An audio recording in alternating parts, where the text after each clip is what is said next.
Hey there, fellow road trippers.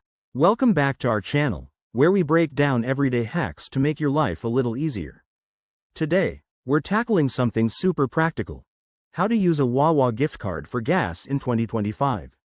If you've got a Wawa gift card burning a hole in your wallet and you're wondering how to fuel up without fumbling, you're in the right place. Let's dive right in. First off, a quick refresher.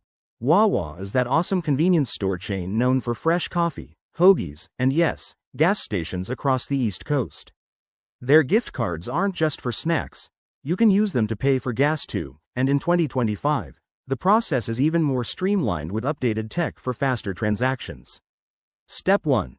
Before you hit the road, check your gift card balance.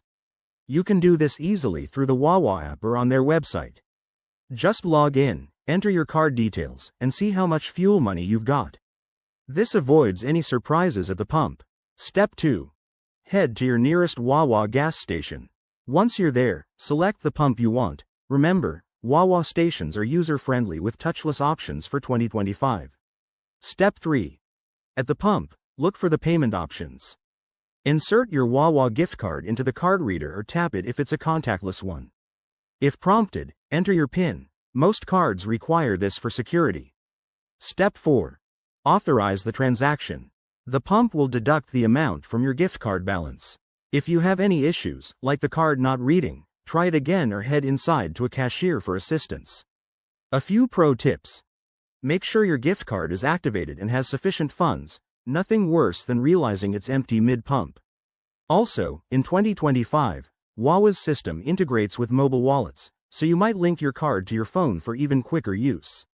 And there you have it. That's how you seamlessly use your Wawa gift card for gas in 2025. It's a game changer for saving time and money on your travels. If this helped you out, hit that like button, subscribe for more tips, and drop a comment below if you have questions.